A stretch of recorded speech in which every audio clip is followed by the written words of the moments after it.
大家好, today's video is on should I lose my Duolingo streak?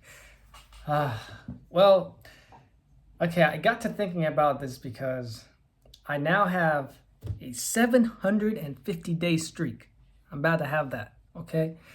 And I'm thinking, what good has my Duolingo streak done for me in my language learning? So, I'm thinking. I'm like, it's been 750 days. Has Duolingo done what it's supposed to do? Has it made me fluent in the language? For me, it's Chinese. So, 现在我觉得我还不是会说流利的中文的人。I don't think I'm that person that can speak completely fluent Chinese yet. 还不是. But I think that I've gotten closer to that goal. I think I have. But how much of it is Duolingo and how much of it is other apps helping me, and then as well just me putting myself in the right environment? So that's what we're going to get to in this video. And yeah, it's going to make for some good content. Okay. So, number one thing, first of all, I want to say what made me get Duolingo in the first place. You know, just like you guys were either recommended an application or you found it yourself using whatever rhyme or reason that you did. For me, I got Duolingo. The very first reason why I got Duolingo in the beginning was because it was the most popular language learning app. So yeah, about 2 years ago. It hasn't been the most consistent journey with the app, but well, actually it technically has because I have a streak. But in terms of how much I did on there each day, remember, don't confuse that with streak versus amount of core learning. So at the very beginning, it was the most popular application, and it's still the most popular language learning application, I believe. So I got it then because that was the only language learning app I knew. But now, after 750 days, technically 749, after this much time, how have things changed? And what's my review of Duolingo? Okay, I'll do more reviews of Duolingo later on because I have a love-hate relationship with Duolingo. Well, I have to tell you guys, I'm sorry if you love Duolingo, if you really love it, I'm sorry. But I have to say, it's been anticlimactic, absolutely. Because it's been 750 days now, and it's partially my fault, not just the application's fault. Actually, no, forget it. It's the application's fault. Because, let me explain. It's been 750 days. I've had a streak for 750 days. And I'm still not completely fluent in the language. And at the same time, the only reason I'm as fluent as I am now, 我现在的中文水平是因为我也用其他的软件，不只是用 Duolingo.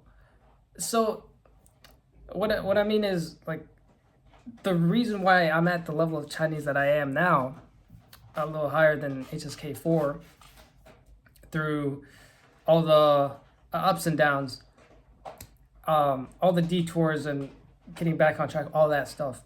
The reason why I'm at the level of Chinese I am now isn't even just because of Duolingo. It's because of a little bit of Duolingo, a lot of Hello Talk, a lot of my own studying of the writing and of reading itself, of my own practice in the reading and the writing and other applications. I can't forget Do Chinese. That was a nice app too. I don't have it anymore because I had to cut it down how many apps I was using. So I can't even attribute my current Chinese success and my current Chinese level just to Duolingo. So again, that doesn't give Duolingo any points at all in this video. It actually makes it a little bit, it makes it worse. And so I have this situation where after 750 days, I've used Duolingo, but the only thing that I've gotten from Duolingo, listen to me, I'm speaking from experience, listen to me when I say this. The only thing I've gotten from Duolingo is how to make grammatically correct sentences. And mind you, how to make a grammatically correct sentence, because every single test of theirs is like, it tests you by like one sentence at a time, which is nice. It's nice, but it's so minuscule. It's such a minimalized structure and curriculum. And I have a few thoughts on why. I'll probably leave them for the future videos. Yeah, I make a video every day. I'm gonna be touching up on every topic. So yeah, I'll say why I think that they have such a minimalized curriculum, to be honest. Even though they have a lot of modules, the content is actually minimal if you think about it. It's because they just are trying to do every single language in the world. Boom. But I'll go more later on. So they lack focus, I think. They lack depth. They have focus, but the depth is just not there. If you know, you know. So yeah, that's that. I only got how to make grammatically correct sentences from Duolingo.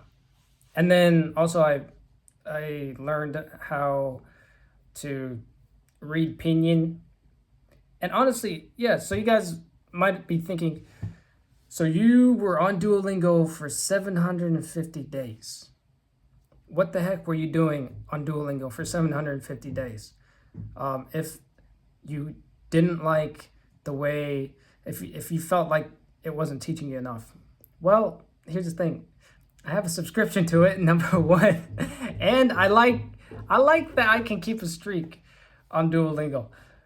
And it's gonna sound so silly, but I like the rewarding feeling that you get when you can keep a long streak on an app like Duolingo. And it's got cool animations, like they've got fireballs, the owl changes, like the owl has like superpower animations when you get to like a certain day, a certain amount of days on your streak. It just like continues to level up and get cooler. Anyway, and like I said, it's silly. I just like to keep a streak. I like that kind of feeling. And no, even if Duolingo kind of sucks in different areas, I like that they reward you for keeping a streak, you know, by giving you gems and stuff. Even though I have a lot of gems, I could buy up the entire store if I wanted, but I don't. But at the same time, it's just it's keeping a streak on an app that everyone uses, and not a lot of people have high streaks. It gives you a rewarding feeling. But other than that, it literally is kind of just not the best language learning app. It's a good language learning app though. Don't get me wrong. They put so much time and they do put effort into the user interface. I mean, I don't need to talk about it like I'm a programmer. Programming is stuck on my mind though. Oh, especially today. But anyway, they put a lot of time and effort into making Duolingo engaging, but it's just the content is just doesn't have as much depth. I know they have audio too, and you can talk and test your verbal level, but that's honestly, the quality is kind of I'll go more into that later as well. But other than, just the fun of keeping a streak, like I said, Duolingo doesn't really offer as much as others like Hello Talk. It's not as interactive, it's not as immersive. So should I lose my Duolingo streak? Should I lose it? Should I just like not do Duolingo tomorrow and not have a 750-day streak? Nah. Nah, like I said, I like keeping the streak. It's fun and it feels rewarding. So why not just keep the Duolingo streak, okay? I'll keep the Duolingo streak, but at the same time, I'm going to continue my love and hate relationship with Duolingo. It's literally a love-hate relationship because I feel like they could do so much more, but they have stretched themselves out so thin. Like I said, they have like what? Like 30 languages or even more that they're trying to do. They even do languages from movies. What? And they're also doing like math. They're doing chess too. But especially the movies part. I think they were doing languages from Lord of the Rings, um, from Game of Thrones too, or like other famous TV shows. And books that don't these languages don't even exist. So it's like Duolingo's trying to do so much. And that's why its quality has gone down. If it focused on enriching and giving more depth to the content before they branch out into all these other languages, some of which are just in Fantasyland, they don't even exist, then I think people would take it more seriously and it would actually become a legitimate language learning application. Like not just for fun, but like a legitimate one, like certified level. But anyway, who knows what they do. That was the video for today. Tell me if you guys think Duolingo is a good language learning application or if it's not. And also if I made the right decision in keeping my Duolingo streak. Okay? 我们明天见.